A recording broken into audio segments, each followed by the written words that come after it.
Alhamdulillahilladzi bi ni'matihi tatimmus shalihat. Wassalatu wassalamu ala sayyidis sadat wa ala alihi wa ashabihi ahlil fadaili wal karamat. Subhanaka la ilma lana illa ma 'allamtana innaka antal alimul hakim. Rabbi shrah li sadri wa yassir li amri wahlul 'uqdatam min lisani yafqahu qawli. Bapak Wakil Gubernur Sumatera Utara Dr. Andes Haji Musa Rajeksah, Tuan Guru Al-Mukarram Haji Zulfikar Hajar LC, Ustadz Haji Iqbal Sauki LC, hadirin hadirat, muslimin muslimat, pengurus masjid beserta seluruh jamaah, insyaallah kita semua dimuliakan Allah Subhanahu wa taala. Saya diminta untuk membimbing syahadat jamaah selesai sholat Jumat. Saya khotib, saya imam. Ustadz, nanti tolong bimbing syahadat. Iyalah. Apakah saudara masuk Islam ini memang ikhlas karena Allah Ta'ala? Betul. Tidak ada paksaan dari pihak manapun. Tidak. Bukan karena hanya mau menikah anak gadis orang Islam. Bukan. Siap tanda tangan materi 6.000? Siap. Disaksikanlah semua. Asyhadu an la ilaha illallah. Aku bersaksi tiada Tuhan selain Allah.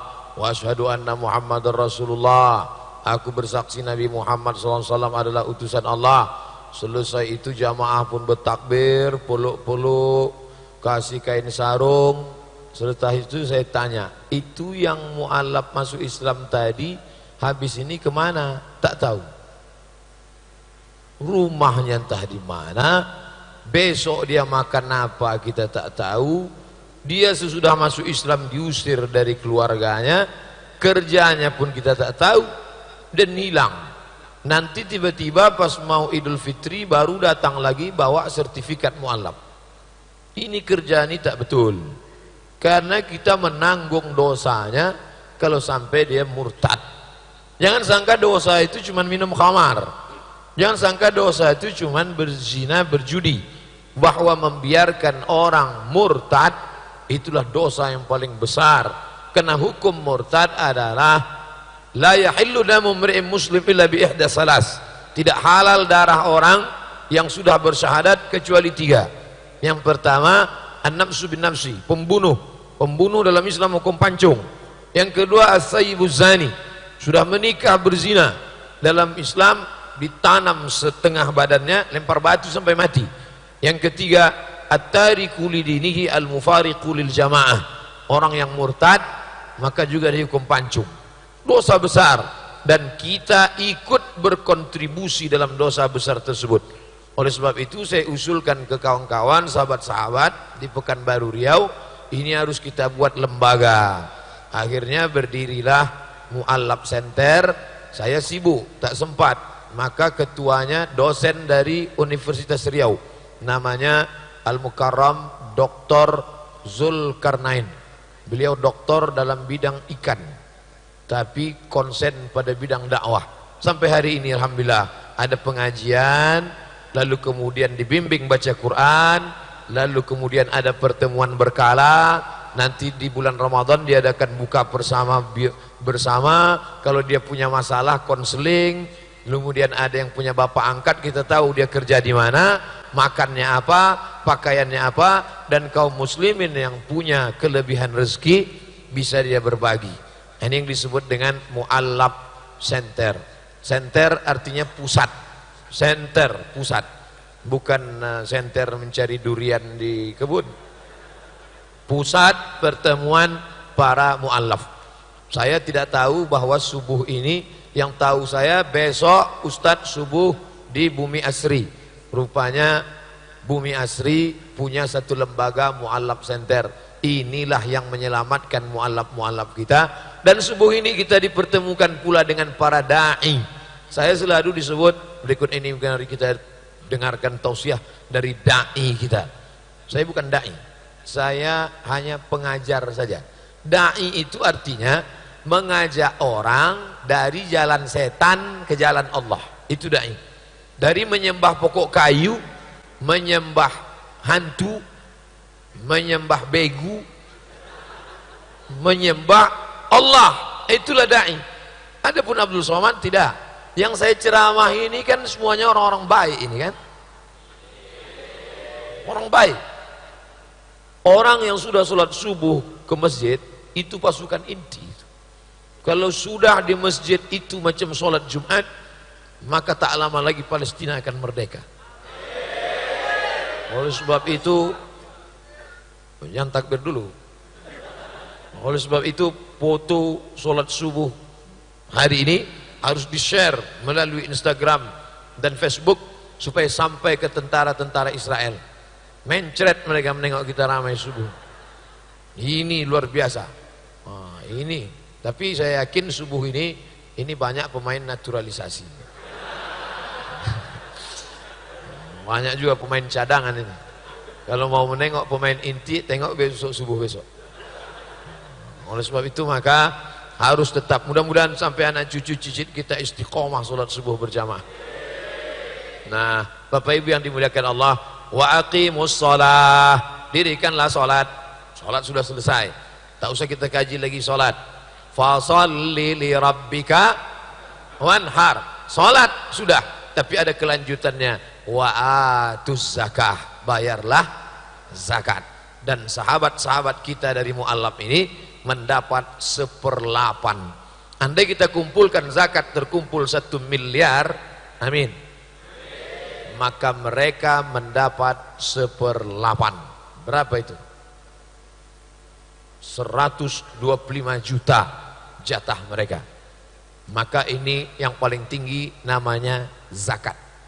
Bapak udah bayar zakat, Pak? Oh, saya tiap tahun bayar zakat, Pak Ustadz. Berapa? 2,5 kilo. Itu zakat fitrah. Zakat fitrah bayi pun bayar. Bukan itu maksudnya. Maksudnya zakat profesi. Semua orang Medan yang berpenghasilan 85 gram emas selama setahun sudah kena nisab.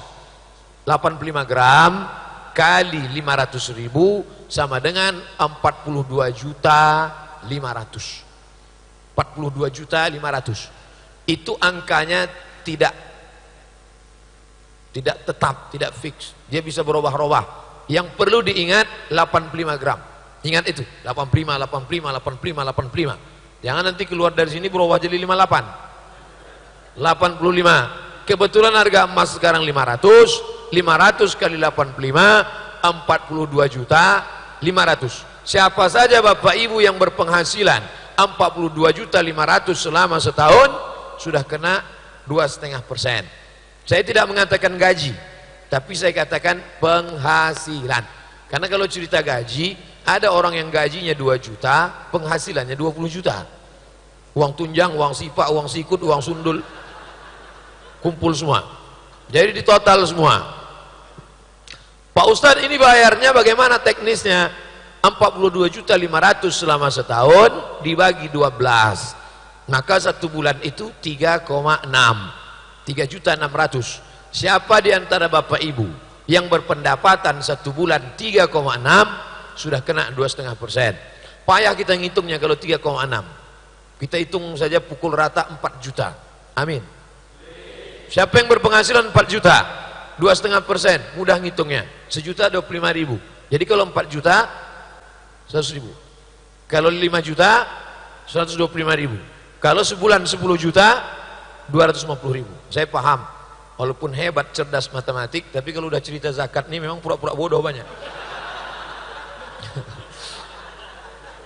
Jadi kalau berpenghasilan sebulan 5 juta, maka dia keluarkan 125.000. Taruhlah 1 bulan 4 juta, berarti 1 bulan zakatnya 100.000. Ustadz, saya keluarkan 100.000 tiap bulan atau saya tunggu setahun 1.200.000 tiap bulan 100.000? Antarkan tiap bulan 100.000. Tanggunglah kalau 100.000. Baguslah tunggu setahun 1.200.000. Kan sama saja, jumlahnya sama, setannya beda. Kalau 100.000 ringan, tapi kalau sudah terkumpul 1.200.000, datanglah dia, allazi yuwaswisu fi sudurin nas. Berbisik dia.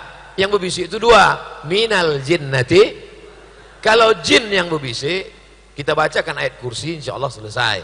Ini yang susah, ini yang berbisik wan nas. Satu masjid dia sama kita, satu kantor sama kita. Kau mau kemana? Aku mau bayar zakat. Berapa?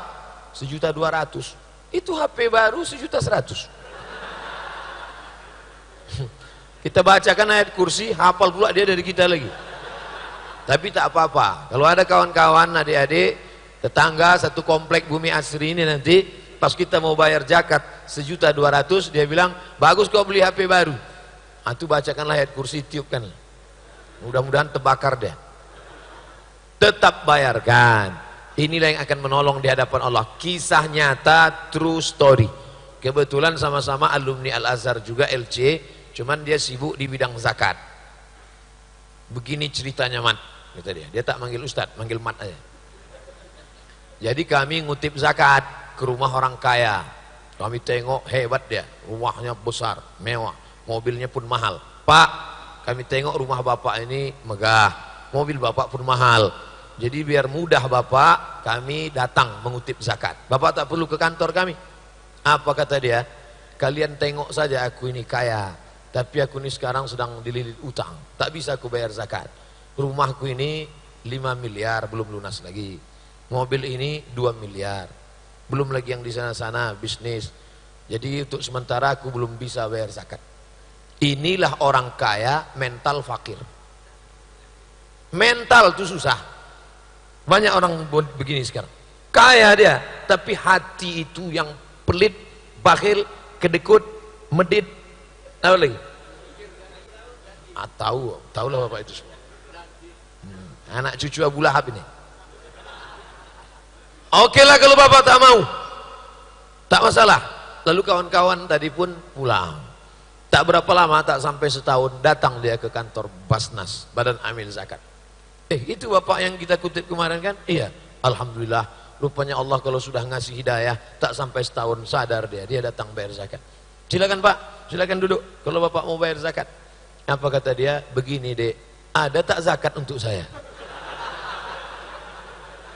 Ini kisah nyata. Nama, tempat, lokasi, daerah tak saya sebutkan, menjaga kode etik jurnalistik. Tapi kalau ada yang tak percaya, nanti 4 mata kita bisa. Ustadz, bisa Ustadz kasihkan alamat yang 4 mata? Jangan 4, 3 pun gitu kasih. Ternyata kami tak tahu duitmu berapa, tapi ada dia. Siapa dia? La ta'khudhuhu sinatun wala naum. Allah tak bisa dibohongi. Wa na'lamu ma tuwaswisu bihi nafsuh. Kami tahu apa yang berbisik-bisik dalam hatimu. Wa nahnu aqrabu ilaihi min hablil warid. Kami lebih dekat kepada engkau daripada urat lehermu sendiri. Jangan bohongi Allah. Allah tahu, Allah mengerti. Maka dibuatnya kita susah. Tu'izzu man tasha'. Siapa yang kau mau, kau angkat setinggi-tingginya. Wa tuzillu man tasha'. Siapa yang mau, kau hinakan, kau rendahkan serendah-rendahnya. Ada di antara bapak yang punya duit 100 juta, maka zakatnya 2,5 juta. Inilah 100 juta, 2,5 juta. Masalah berduit tak berduit ini tak bisa kita nilai orang dari mukanya. Ada hitam, buruk, jelek, duit banyak. Ada ganteng, putih, tengok dompet 5.000 perak. Tapi kita doakan aja lah, di subuh yang penuh berkah ini masing-masing punya duit 100 juta. Amin. Maka keluarkan zakat 2,5%, 2,5 juta. Tapi ini orang pelit, disimpannya duit ini, disimpan. Asal lewat kota infak, pura-pura macam gaya mau mati. Asal datang orang minta zakat, aku pun susah juga aku nih sekarang. Tak ada angin, tak ada hujan, tiba-tiba sakit lutut, minta ampun. Dikusuk, makin sakit. Dicucuk pakai jarum, akupunktur, makin sakit. Tak mempan cucuk pakai jarum, pakai paku payung, tambah sakit. Dibawalah ke dokter Malaka. Sampai di Malaka, dokter Cina datang bawa martil, pukulnya lutut. Martil itu kecil aja. Ayah, lapuk lah, lama pakai. Rupanya lutut nih kalau lama pakai lapuk, macam kulit kerang, masuk ke tanah, krak, pecah. Jadi gimana ini dok? Tenang, kita sudah import lutut dari Tiongkok, made in China. Berapa harganya? Lutut kanan 40 juta, lutut kiri 40 juta, ongkos pasang 20. Pas 100. Itulah yang kau simpan selama ini. Duit antu dimakan setan. Saya bukan nakut-nakuti, sekedar cerita aja. Tapi setelah mendengar cerita ini, yang menyimpan-nyimpan duit tak berzakat, cuman rasanya? Udah ada terasa menjun-jun? Udah ada? Coba pegang-pegang, ada tak? Nah, kalau ada tak lama lagi tuh. Lama hidup banyak dirasa, jauh berjalan banyak ditengok, lama jadi ustadz banyak yang curhat. Disimpanlah itu duit, simpan. Operasi keluar, anak kena narkoba keluar, bini dilarikan orang hilang. Ada aja cara Allah Ta'ala. Makanya orang tua-tua kita dulu apa kata dia? Banyak-banyak sedekah tolak bala, banyak-banyak sedekah tolak bala, kan gitu kata dia kan. Menolak bala dengan bersedekah. Tapi yang paling tinggi zakat. Banyak pula orang sekarang sedekah rajin, sedekah, berzakat tidak.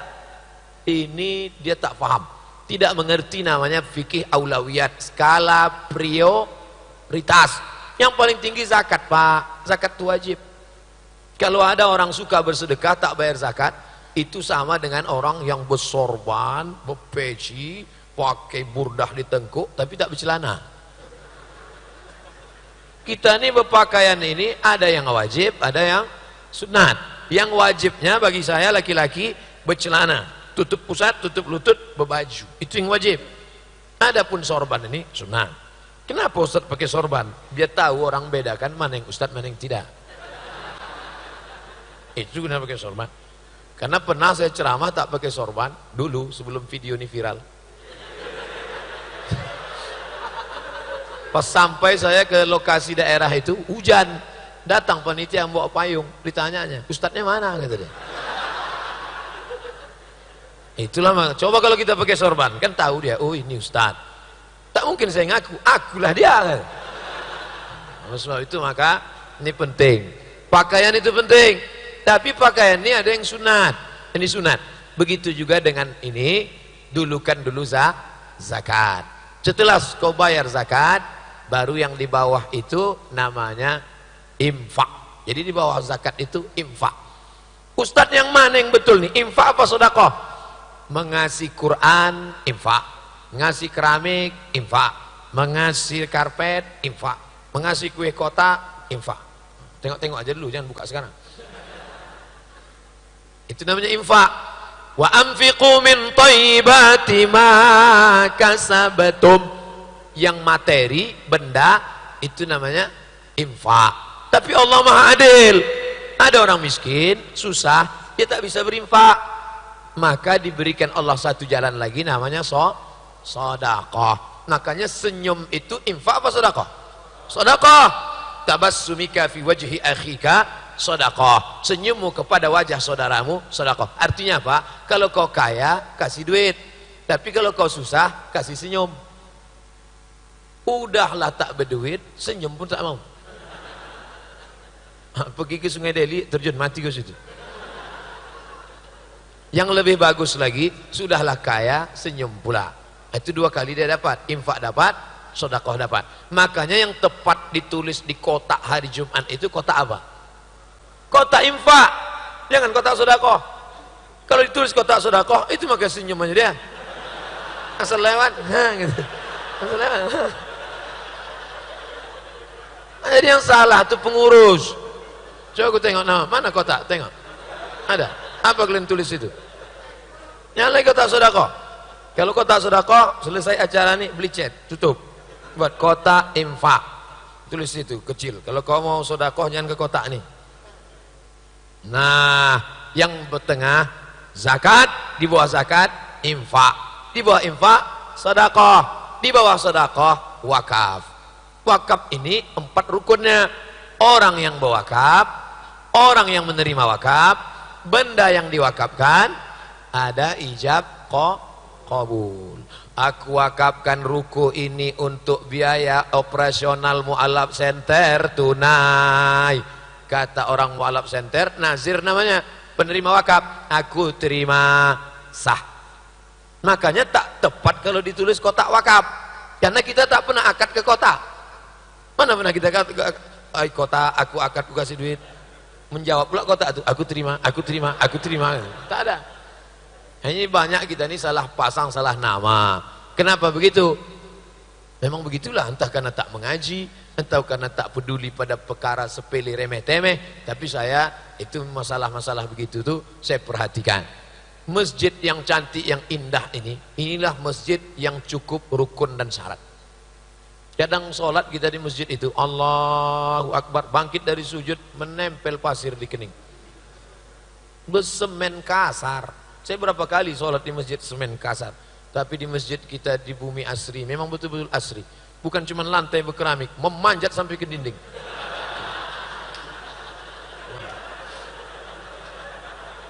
Kadang ada masjid itu ceramah kita tak khusyuk yang mendengar, yang menyampaikan tak khusyuk, yang mendengar lebih tak khusyuk.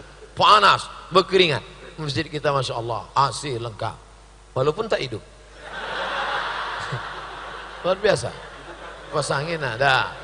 Ini tak hidup nih karena jendela. Mikrofon mantap. Saya terus terang semangat ceramah itu karena mikrofonnya.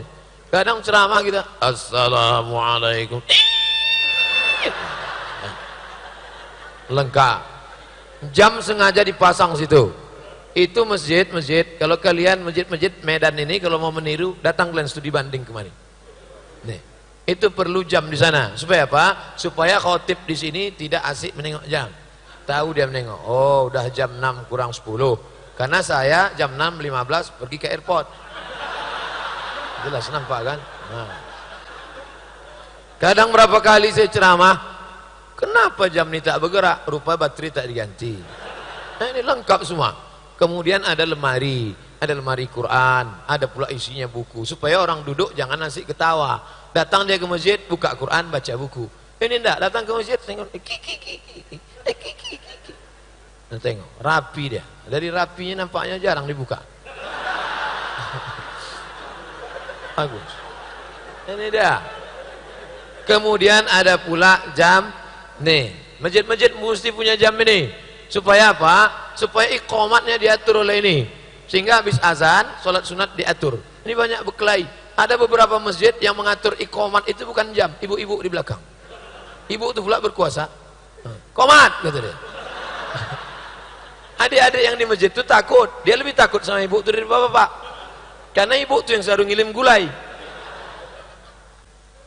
Memang betul lah yang dikatakan ustaz itu. Betul lah. Mana pada ustaz pembohong?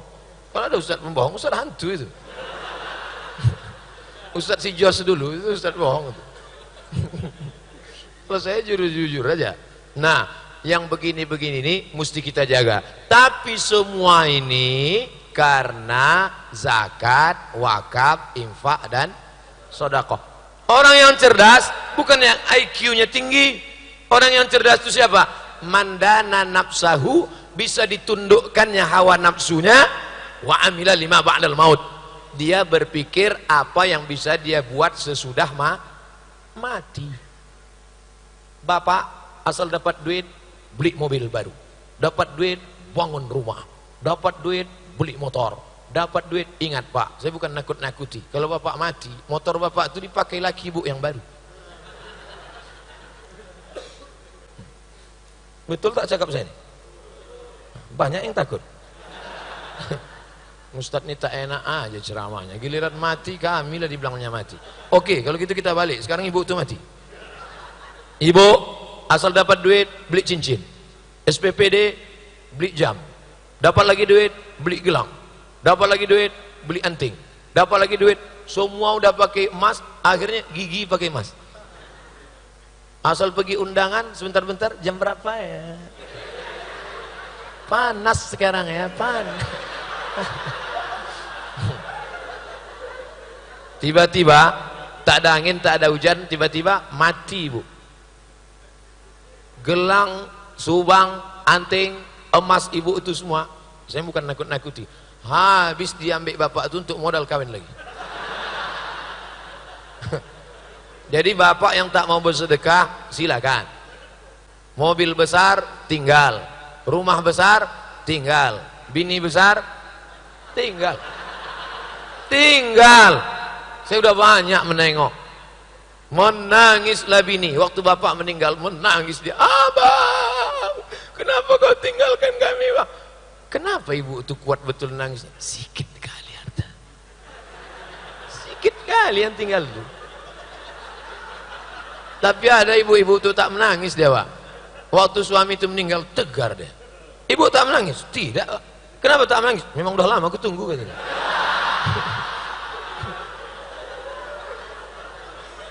Aku mau membocorkan aja sedikit. Ayatnya jelas dalam Quran. Walakum nisfu ma taraka azwajukum. Hai para suami, kamu mendapat setengah harta istrimu.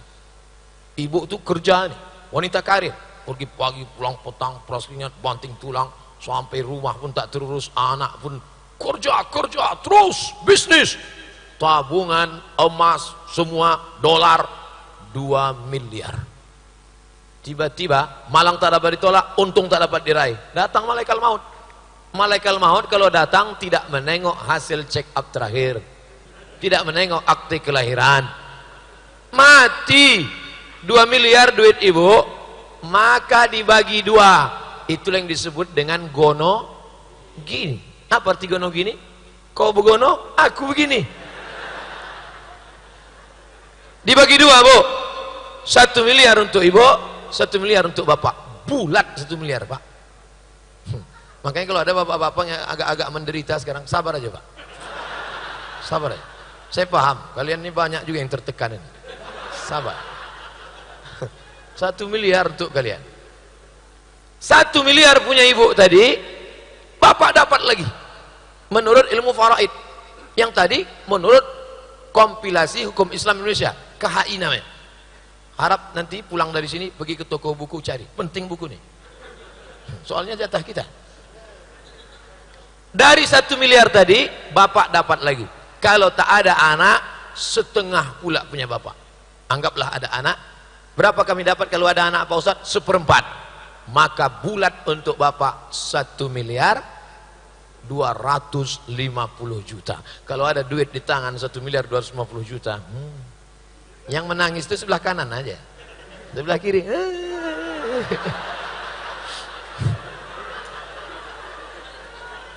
Apa inti cerita Ustadz Somad nih? Jangan katakan Ustadz Somad itu Ustadz provokator. Jangan pula gara-gara ini nanti bapak sama ibu tak mesra lagi. Jangan balik dari sini, mana tehnya? Buat aja sendiri. Patutlah kau senyum-senyum nengok tabunganku kemarin ya. Maksud cerita saya ini, sayang ke suami boleh, tapi itu semua tinggal. Mana yang kau masukkan ke kotak, itulah yang akan kekal abadi. Betul? Saya sudah ceramah lebih kurang 40 menit. Biasanya kalau saya cerita begitu, langsung kotak keluar. Ini kotak kenapa tak ada? Rupanya orang bumi asri ini bersedekah tidak lagi pakai kotak, langsung gesek ke nomor rekening. Ustadz manual, Ustadz jadul. Kami tak main lagi kotak, langsung SMS banking. Ada aplikasinya.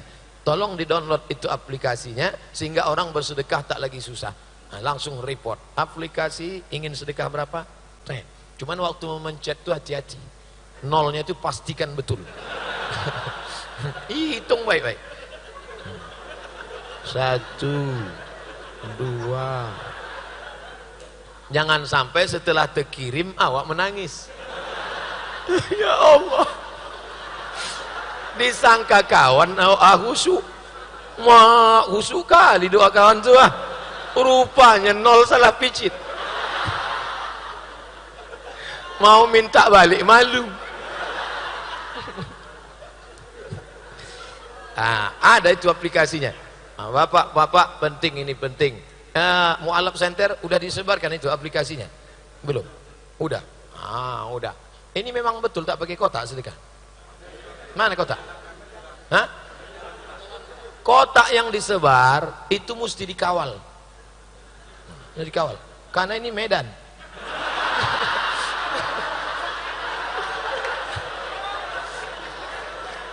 Medan. Ustadz ini ngejek kali ya.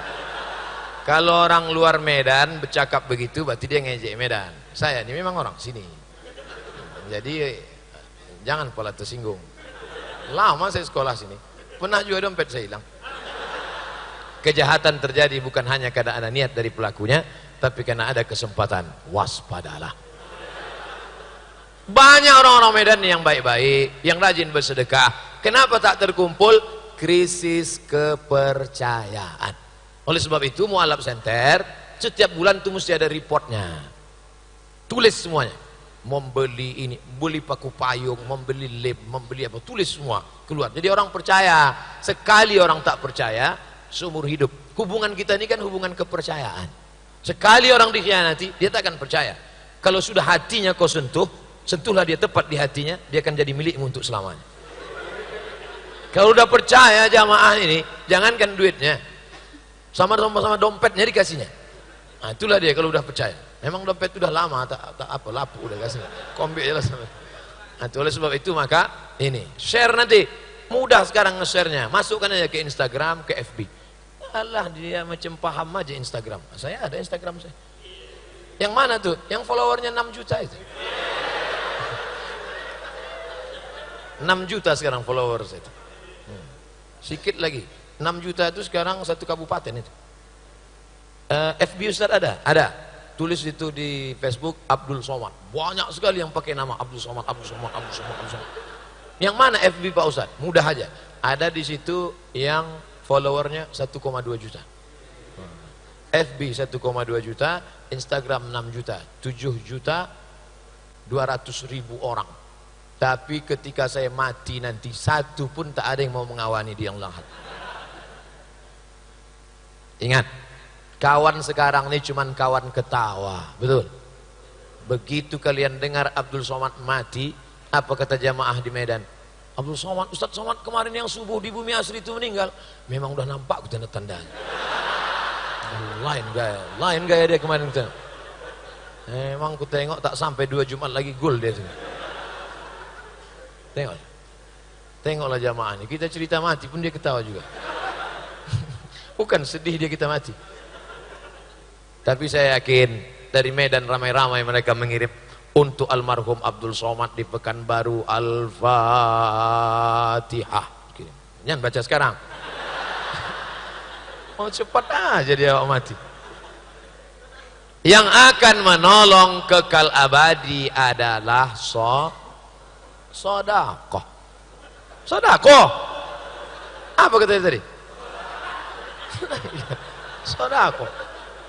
Orang yang mati itu Pak, Bu, orang yang mati itu kalau ditanya, hei orang mati, ya, apa mau kau? Kalau kau bisa hidup lagi kau mau apa? Apa kata orang mati? Ditulis dalam Quran, laula akhartani ila ajalin qarib. Saya buat suara saya ini begini biar saya menunjukkan bisa juga saya jadi imam tuh. Bukan tak bisa. Kenapa Ustaz tak mau tadi jadi imam? Saya tak mau merusak persatuan jamaah. Saya tak tahu jamaah ini bismillahnya entah sir entah jahar, entah pakai kunut atau tidak. Tiba-tiba maju saya nyelonong, rupanya masjid itu bismillahnya sir, tiba-tiba saya jahar, kan rusak persatuan orang. Itu fikih dakwah namanya. Buya Hamka mengajarkan itu. Oleh sebab itu mesti kita jaga. Yang penting maju. Bismillahirrahmanirrahim. Rupanya masjid Muhammadiyah. Oh dia bismillahnya sir. Bismillah. Alhamdulillahi Rabbil Alamin. Kita petantang-petantang baca kunut. Sami'allahu liman hamidah. Allahumma hdina fi man hadait. Muhammadiyah tak pakai kunut. Kenapa Muhammadiyah tak pakai kunut Pak Ustaz? Muhammadiyah pakai majelis tarjih. Majelis tarjihnya mentarjihkan mazhab Hambali. Mazhab Hambali tak pakai kunut. Sedangkan saya sekolah di Al-Wasliyah. Al-Wasliyah itu salah satu pendirinya namanya Syekh Hasan Maksum. Syekh Hasan Maksum itu mufti kerajaan Melayu Delhi. Tamat dari Makkah Masjidil Haram, murid langsung dari Imam Masjidil Haram Syekh Ahmad Khatib Al-Minkabawi, mazhabnya Syafi'i. Ngada-ngada aja Ustaz Somad. Kemarin kami di Makkah tak ada kunut. Makkah itu dulu pakai kunut. Karena imam yang saya katakan berkunut tadi Syekh Ahmad Khatib meninggal 1916. Sedangkan Makkah sekarang pakai mazhab Hambali sejak revolusi King Abdul Aziz sejak 1924. Sejak 1924 itulah Masjidil Haram itu pakai mazhab Hambali.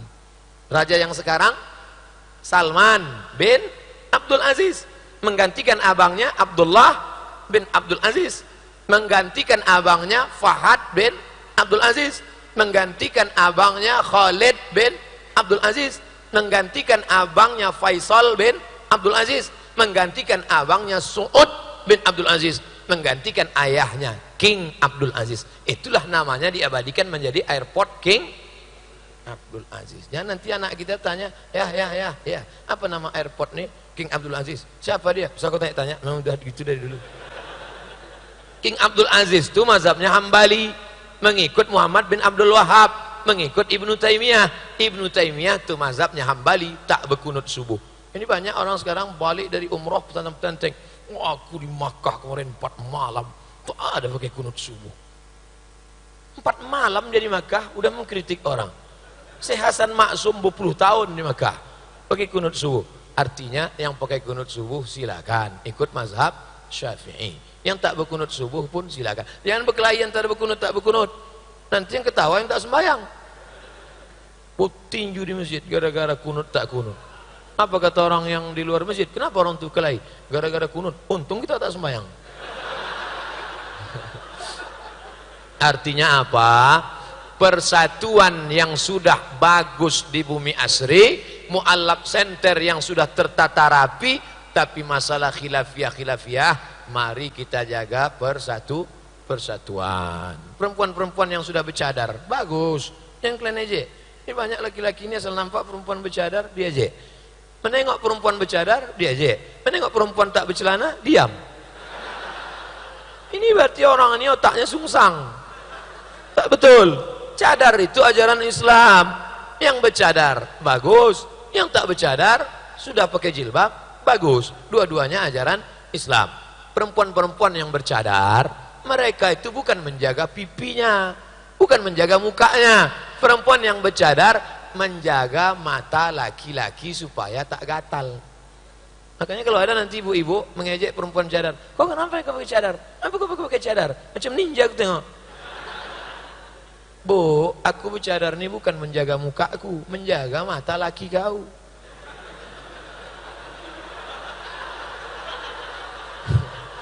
Apa ibu yang dimuliakan Allah SWT? Ustadz ini kasar kali ngomongnya. Bunyinya aja kasar, hatinya lembut. Apa ibu yang dimuliakan? Untuk apa lo ngomong lembut, hati kasar? Betul? Kita ini tak pandai bersandiwara. Apa yang ada di dalam, itu juga yang di luar. Orang Medan itu ngomongnya pas macam makanannya. Daun ubi tumbuh. Begitu sebelum masuk, begitu keluar. Begitu di dalam, begitu di luar. Tak pandai kita pencitraan do. Tak pandai kita lemah lembut, tak tentu arah itu. Betul? Ini perlu saya jelaskan supaya jangan ada dusta di antara kita. Nah, sedekah penting, wakaf penting, zakat penting. Wasiat paling tinggi zakat, di bawah zakat infak, di bawah infak wakaf, sedekah, di bawahnya wakaf. Wasiat, apa beda wasiat sama hibah Pak Ustaz? Itu bedanya. Pengurus mualaf center hati-hati, mana tahu setelah ini nanti datang orang, kuwasiatkan ruko itu untuk mualaf center. Kalian jangan senyum dulu, karena dia tidak berpindah sebelum bapak itu mati. Setelah dia mati baru senyum. Selama dia tak mati tidak berpindah. Makanya kalau mau jangan wasiat, tapi hibah. Pak, kalau boleh janganlah wasiat, Pak. Hibah aja lah. Kenapa kau minta hibah? Karena aku tengok bapak sehat, lama lagi nih.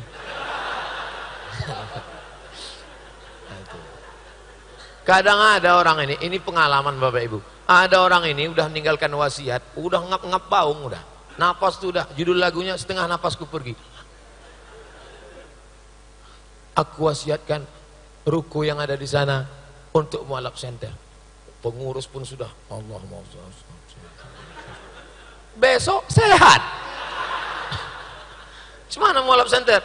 Jadi ruko yang di jalan Katamso Medan tuh Tak jadi Pak Ustaz, kenapa? Sehat pula bapak tuh. Maka yang paling bagus tuh, tapi mana tahu dapat, mudah-mudahan dapat insyaallah, amin. Langsung uruskan akta ikrar wakaf ke kantor KUA. Jadi pengurus mualaf center begitu dapat nanti langsung ke kantor KUA. Istri-istri pengurus jangan kalian sakit hati kalau suami itu nanti ke KUA. Abang mau kemana? Ke KUA. Mau bini lagi nih. Mau mengurus akta ikrar wakaf. Begitu juga bapak-bapak yang mau mengurus nikah sekali lagi, udah tahu cara jawabnya kan? Mana tahu ibu tuh marah, abang gua nih mau menikah lagi. Enggak adinda, mengawani orang mualaf center. Maksudnya dia mengurus akta wakaf, aku ngurus nikah lagi. Itu maksudnya. Nanti di kantor KUA itu akad di situ. Aku serahkan ruko ini untuk mualaf center. Lalu bapak mualaf center mengatakan aku terima, disulislah akta. Karena banyak kejadian setelah tanah diwakafkan, awak mati, anak mengambil balik. Karena anak ini dulu tak dididik agama, tak tahu dia. Dulu tanah itu diwakafkan karena tempat jin buang anak. Sekarang setelah ada mall, harga tanah mahal. Banyak juga orang bersedekah ini, berwakaf ini karena tanah itu bermasalah. Ustaz kau tahu, kami pernah dapat beberapa kali. Pas dicek di BPN, Badan Pertanahan Nasional, mohon maaf Ustaz Somad, jangan terima tanah ini. Kenapa? Timbal balik, udah 5 suratnya. Kami tanya balik, bapak mau wakafkan tanah ini? Iya. Kenapa bapak wakafkan tanah bermasalah? Karena bermasalah, itulah maka kami wakafkan.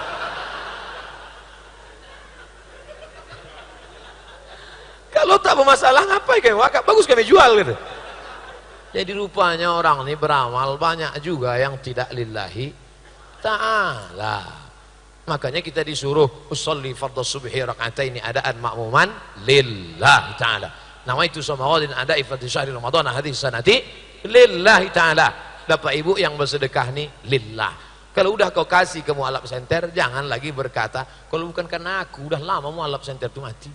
Kalau bukan karena aku, kalau bukan karena saya, yang selalu menyebut saya dalam Quran itu 4. Yang pertama Fir'aun, ana rabbukumul a'la.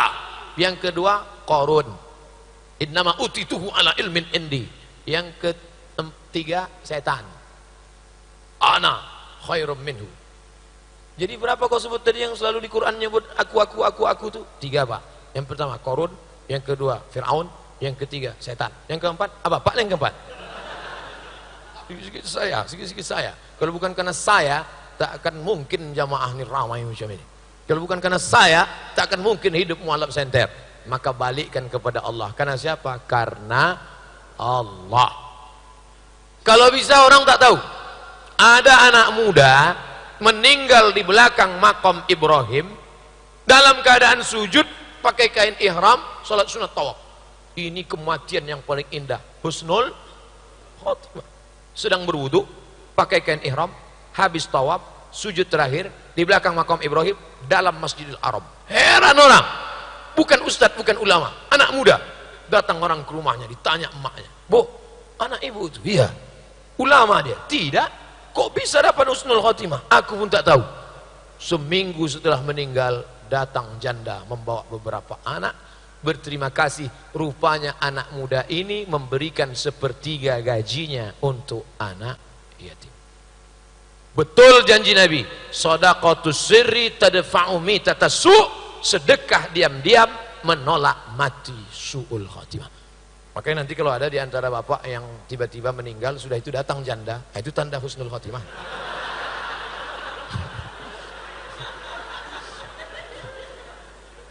Tapi bukan janda dia, maksudnya janda ini yang dulu selalu disantuninya. Makanya balik dari sini nanti pak, kalau sudah gajian, beli gula 1 kilo, minyak 1 kilo, roti, susu 1 kaleng, kopi, beras 10 kilo, masukkan ke plastik hitam, antar. Bapak yang membeli, yang mengantar ibu, yang bapak ngantar. Nanti bapak ngantar, rupanya anak yatim itu cantik pula, udah berkelahi. Siapa salah? Ustaz Somad. Aku juga disalahkan orang. Kira-kira yang saya ceramahkan ini jelas? Saya heran, ada yang mengomentar di internet katanya ceramah saya tak jelas. Syubhat kata dia, Ustaz syubhat. Syubhat artinya tak jelas. Begitu jelasnya, dalilnya, suaranya, lengkap semua. Tak juga jelas. Ini orang ini dua kemungkinan. Yang pertama, paket tak ada. Yang kedua, busuk hati.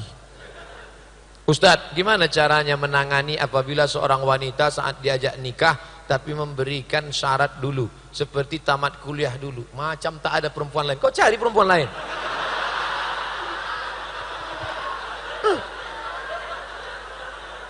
Kau buat, nanti balik dari sini pergi ke tempat sablon, dekat buat sablon sini. Sablon baju kaos, buat besar-besar di sini. Hidup sudah susah, jangan bikin susah. Kau kalau mau nikah sama aku, kupinang kau dengan bismillah. Kalau kau tak mau, bunga bukan setangkai, kumbang bukan seekor, patah tumbuh hilang berganti, hilang satu tumbuh 1000. Orang puan berserak-serak banyak-banyak. Ini banyak anak-anak muda nih otaknya sempit, macam daun kelor aja dunia dianggap. Anak muda ganteng, gagah perkasa, duduklah di kantin kampus galau, sampai dingin lontong sayur. Kok kenapa tak makan? Galau Pak Ustaz, SMS tak dibalas. La ilaha illallah. Saya aja yang sudah tua, kurus, hitam, kering, tak ganteng, duduk saya di kantin sebesar, lalu lalang 10 perempuan lewat. Lewat aja. Kadang kita ini kegeeran. Orang nengok kita sangka mau. Kau mau ya? Iya, mau muntah. Apakah ini maunya Al-Quran dan Rasulullah? Kalau tidak, apakah pantas ulama yang tidak dapat duduk bersama saling bermusyawarah untuk memberi solusi disebutkan bukan ulama? Apa ceritanya ini? Oh, itulah makanya kita harus mendengar dari awal. Mengapa Ustaz salah paham tadi? Gara-gara langsung baca halaman 2. Begitu juga kalian yang dengar ceramah saya, jangan kalian potong-potong. Beli paket 2 giga, dengar dari awal. Ini potong. Sedangkan pertanyaan aja dipotong tak paham. Saya bacakan dari awal. Pak Ustadz, apakah yang menyebabkan para ulama tidak dapat menyatukan pendapat terkait perbedaan pemahaman khilafiyah sehingga umat Islam sedunia bercerai-berai? Siapa yang bisa menyatukan mazhab Hanafi, Maliki, Hambali, Syafi'i, Hambali? Ini orang tak mengerti sejarah. Kita bukan disuruh menyatukan, memahami perbedaan. Bukan disuruh menyatukan. Siapa yang ingin menyatukan mazhab, sama artinya dia menyuruh Imam Hanafi, Imam Maliki, Imam Syafi'i, Imam Hambali hidup balik.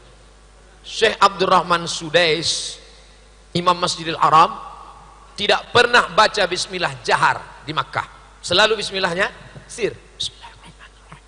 Alhamdulillahi Rabbil Alamin Ar-Rahmanir Rahim. Tapi ketika sholat dia di Masjid Istiqlal, coba tengok, ada videonya di YouTube. Jadi Sudais Istiqlal, enter, dapat nanti. Apa dia buat di Masjid Istiqlal? Allahu Akbar, Bismillahirrahmanirrahim. Dijaharkannya bismillah. Kenapa? Karena dia paham perbedaan mazhab. Jadi masalahnya bukan kita menyatukan mazhab. Makanya ajarkan di sekolah-sekolah itu fikih perbandingan mazhab. Gontor, anak bapak ibu yang masuk Gontor, cabang Gontor, bagus. Karena di sana diajarkan Bidayatul Mujtahid wa Nihayatul Muqtasid, ditulis oleh Imam Ibn Rushd, fikih 4 mazhab. Makanya di masjid ini nanti buat pembahasan kita malam ini tentang bersentuhan laki-laki perempuan yang tak mahram. Menurut mazhab Syafi'i batal, ulang balik wudu. Menurut mazhab Hanafi tak batal, karena yang dimaksud bersentuhan bukan kulit tapi maaf jima. Kalau jima baru batal. Menurut mazhab Maliki kalau bersyahwat baru batal, kalau tak bersyahwat maka tak batal. NU dengan Al-Wasliyah pakai mazhab Syafi'i batal. Muhammadiyah dipakainya mazhab Maliki, kalau bersyahwat batal, kalau tak bersyahwat tak batal. Tapi saya dalam pengamalan saya pakai mazhab Syafi'i, tapi saya tak menyalahkan mazhab Maliki. Mungkinkah Abdul Somad menyalahkan mazhab Maliki? Kalau sampai saya menyalahkan mazhab Maliki, durhaka saya, karena saya belajar ke guru-guru saya mazhab Maliki 2 tahun, 2004 sampai 2006 semua guru saya bermazhab Maliki di Maroko. Tapi mazhab, cemana mazhab Maliki itu Pak Ustaz? Tak pakai bismillah, tangannya ke bawah, Allahu Akbar, Alhamdulillahi Rabbil Alamin. Tapi ketika Syekh Muhammad Ar-Ruki, penasehat Raja Maroko, diundang ke KBRI, Kedutaan Besar Republik Indonesia di Rabat, untuk imam tarawih, apa yang dia buat? Allahu Akbar, Bismillahirrahmanirrahim. Kami heran. Selesai sholat kami tanya, Syekh, iya, Syekh kan Maliki, iya, kenapa tadi tangannya begini dan bismillahnya jahar? Senyum dia. Aku mazhab Maliki, tapi aku tahu kalian di sini orang Indonesia bermazhab Syafi'i, maka aku pakai mazhab Syafi'i supaya tidak menimbulkan paham? Apakah ini maunya Al-Quran dan Rasulullah? Kalau tidak, apakah pantas ulama yang tidak dapat duduk bersama saling bermusyawarah untuk memberi solusi ini disebut bukan ulama? Terima kasih Pak Ustadz. Tak kemana-mana ceritanya. Pak Ustadz, saya mau tanya, apa itu khusyuk? Bagaimana cara khusyuk? Bagaimana kita mengetahui bahwa kita sedang dalam keadaan khusyuk? Ada orang berpendapat, kata dia, kalau dia sudah sholat, dia tidak lagi di Masjid Bumi Asri, sudah naik ke Sidratul Muntaha.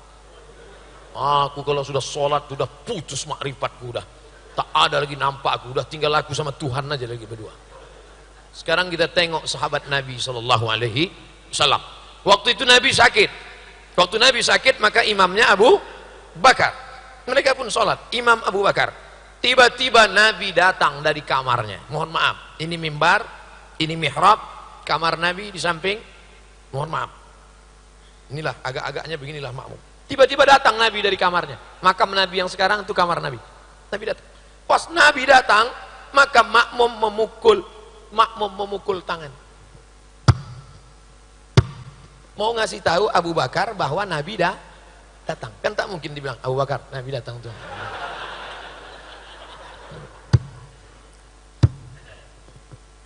Apa pelajaran dari hadis ini?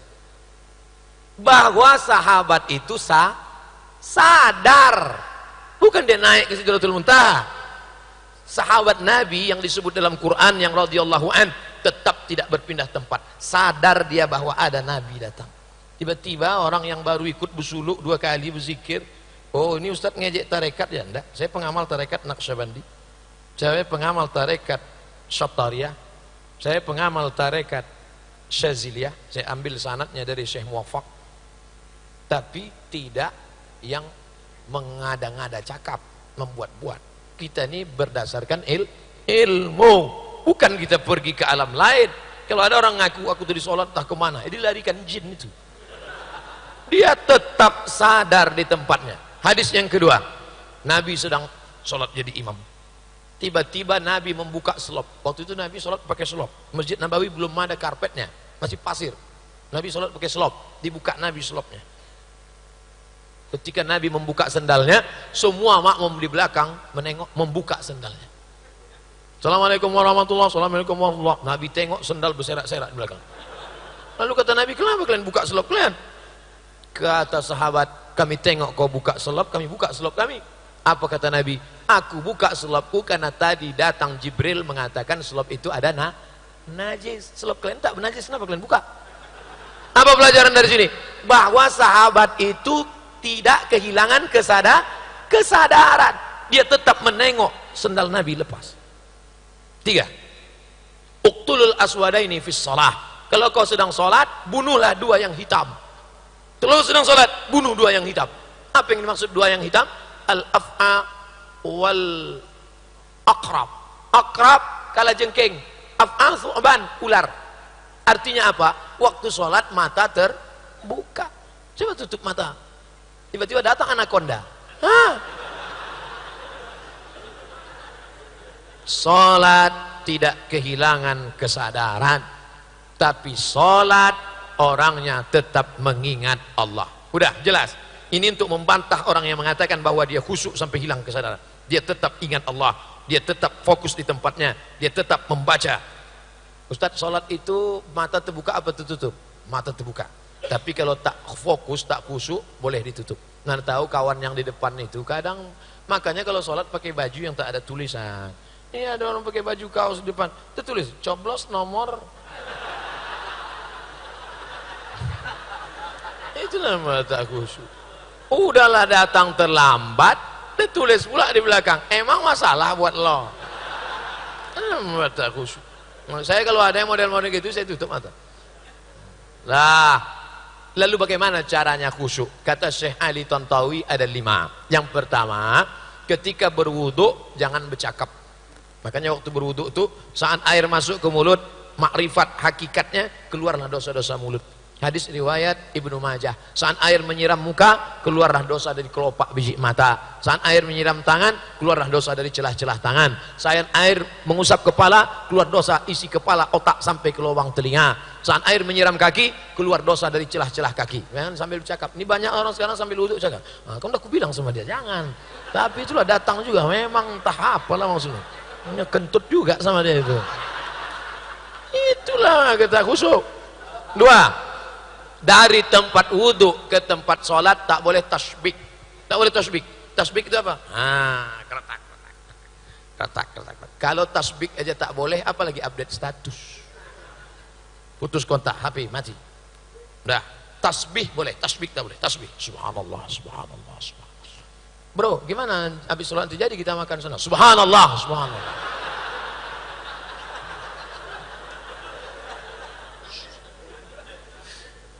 3. Sambung seruan azan. Allahu Akbar, Allahu Akbar, Allahu Akbar. Siapa yang bercakap waktu azan dikumandangkan, yukhsha, dikhawatirkan matinya dalam keadaan su'ul khatimah. Begitu kata Imam Al-Hafiz Jalaluddin Abdurrahman As-Suyuti. Makanya kalau azan berkumandang diam. Itulah mengapa di Medan di mana-mana sebelum azan apa kata muazin? Innallah. Di Medan masih ada rumah saya itu. Innallaha wa malaikatahu yusalluna 'alan nabi. Ya ayyuhalladzina amanu sallu alaihi wa sallimu taslima. Sekarang ada orang yang melarang itu. Kau jangan tambah-tambah azan. Kalau azan aja. Jangan kau baca-baca innallaha wa malaikatahu. Datang mahasiswa itu melapor ke saya, Ustaz, katanya tak boleh baca innallaha wa malaikatahu. Siapa yang melarang? RT. Oh, kalau gitu besok tak usah kau baca innallaha wa malaikatahu. Jadi pengumuman saat aku nanti azan, ku sebut nama Muhammad, berselawatlah. Kira-kira mana yang bagus? Pengumuman attention please, atau innallaha wa malaikatahu? Baguslah innallaha wa malaikatahu. Ini orang ni kaku, tak paham. Kita dibilangnya nambah-nambah ibadah. Itu bukan menambah ibadah, pengarahan. Sama macam sholat tarawih. Sallu salatal witri salasa raka'atin asabakumullah. Itu bukan nambah-nambah ibadah. Itu kan pemberitahuan ganti gigi dari tarawih ke witir. Karena orang di belakang banyak tak tahu. Coba kalau tak dibuat begitu, emak-emak di belakang kan nanya, Pak Imam, ini apa ini? Witir.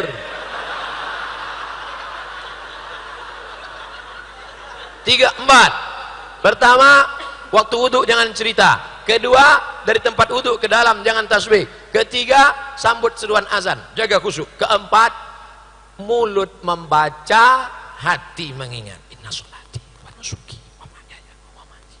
Apakah Nabi Muhammad itu kalau sholat mulutnya bergerak? Dijawab oleh Khabbab ibn al-Arth, na'am, Nabi kalau sholat mulutnya bergerak. Dari mana kau tahu mulutnya bergerak? Bittirabi lihyati, karena aku tengok jenggotnya bergoyang. Kenapa jenggotnya bergoyang? Karena dagunya bergoyang. Banyak sekarang orang sholat diam aja mulutnya. Tak apa dibacanya. Baca, inna salati wa nusuki wa mahyaya sami'allahu rabbana lakal hamd. Yang kelima, pahami bacaan. Saya tak nyuruh menerjemahkan, jangan diterjemahkan, cukup dipahami saja. At-tahiyyatul mubarakatus salawatut thayyibatulillah. Assalamu alayka ayyuhan nabiyyu wa rahmatullahi wa barakatuh. Wassalamu alayna wa ala ibadillahis salihin. Salat ini macam orang nyetir mobil. Udah agak naik ke ini. Macam naik motor juga. Agak naik masuk. Begitu. Macam meniti pematang tanah liat di tengah sawah. Jatuh, naik balik. Jatuh, naik. Jangan jatuh masuk kolam semua nanggu ikan dalam. Dah, ini kertas terakhir. Ini panitia udah dari risau nih. Tim udah dari risau ini karena pesawat dah mau berangkat. Saya cuma mau bilang, saya pernah mimpi satu majelis sama Habib Rizik, makan sama Ustadz Somad. Allah menyuapi saya langsung dari tangan. Itulah mimpi yang paling indah. Ya Allah, masukkanlah Ustadz Somad ke dalam surgamu, biarkan Ustadz Somad memilih. Yang mengirimkan surat mimpi jumpa banyak, yang mengirim ke WA juga ada, saya simpan screenshotnya banyak. Tapi sampai sekarang saya bersyukur sama Allah, yang banyak menceritakan mimpi jumpa sama saya ini 3, laki-laki, anak-anak, sama nenek-nenek. Belum ada anak gadis lagi. Ala hazihin niyah al-fatihah. A'udzubillahi minasyaitonir rajim. Bismillahirrahmanirrahim. Alhamdulillahirabbil alamin. Arrahmanir rahim. Maliki yaumiddin. Iyyaka na'budu wa iyyaka nasta'in. Ihdinas shiratal mustaqim. Shiratal ladzina an'amta 'alaihim ghairil maghdubi 'alaihim waladdallin. Amin. Apa takwil mimpi memberi makan tadi? Memberi makan itu artinya makan dalam hadis disebut liyuqimasul bahu. Kita disuruh makan untuk menegakkan tulang belakang. Kalau zohirnya makan, batinnya makanan jiwa adalah pengajian. Maka istiqomahlah mendengar pengajian-pengajian, tonton, dengar, amalkan. Mudah-mudahan mengalir kepada kita semua. La tada' lana dzamban illa ghafartah. Keluar kami dari majelis ini, ampunkan dosa-dosa kami ya Allah. Wala aiban illa satartah. Segala aib cacat kami tutupi dari mata manusia dan dari pandanganmu di akhirat nanti ya Allah. Wala hajatan min hawaijid dunya laka ridha wala nafiha salah illa qadaitaha wa yasartaha. Segala hajat-hajat kami, hajat mualaf center, hajat saudara kami, hajat dai-dai kami di desa tertinggal, sampaikan kepada yang baik-baik ya Allah. Wala maridhan illa syafaitah. Ada di antara kami yang sakit, angkat penyakitnya, sehatkan ya Allah. Wala mayyitan illa rahimtah. Yang sudah meninggal dunia mendahului kami, lapangkan kuburnya ya Allah. Wala aziban illa zawajtah. Yang belum menikah, yang lajang, yang gadis, mudahkan jodohnya ya Allah. Wala raghiban illa anjabtah. Yang belum punya anak, kasih anak yang soleh dan solehah. Allahumma in kana rizquna fis sama' fanzilhu. Kalau rezeki kami masih tergantung di langit, turunkan ke Medan Sumatera Utara ya Allah. Wa in kana fil ardi fa akhrijhu. Kalau masih tertanam di tanah, keluarkan pada kami ya Allah. Wa in kana ba'idan faqarribhu. Kalau masih jauh, dekatkan ke kami ya Allah. Wa in kana mu'siran fayasirhu. Kalau masih sulit, mudahkanlah ya Allah. Allahumma arzuqnal istiqamata ala syariatil gharra wa tariqatil bayda. Berikan kami istiqamah di dalam jalan yang lurus, yang benar ini ya Allah. Ya muqallibal qulub, wahai engkau yang membolak-balikkan hati, sabit qulubana, kokohkan hati kami ala dinik wa ala ta'atik, dalam agamamu dan dalam ketaatan kepadamu ya Allah. Allahumma dafa'an al-ghala wal waba wal fasha wal riba wal zina wal munkar. Selamatkan anak-anak kami dari narkoba, dari zina, dari LGBT, dari pergaulan bebas, dari perbuatan keji dan mungkar. Allahumma khtim lana bi husnil khatimah wa la takhtim alaina bi su'il khatimah. Allahumma ja'al akhir kalamina inda intihai ajalina. Jadikan akhir kalam kami ketika ajal kami sampai, yang keluar dari mulut kami nanti la ilaha illallah Muhammadur Rasulullah sallallahu alaihi wasallam. Rabbana atina fid dunya hasanah wa fil akhirati hasanah wa qina adzabannar. Wa sallallahu ala sayyidina wa maulana Muhammad wa ala alihi wa sahbihi wa sallam. Walhamdulillahi rabbil alamin. Taqabbalallahu minkum minna wa minkum taqabbal ya karim. Terima kasih segala perhatian, mohon maaf segala kesilapan. Wassalamualaikum.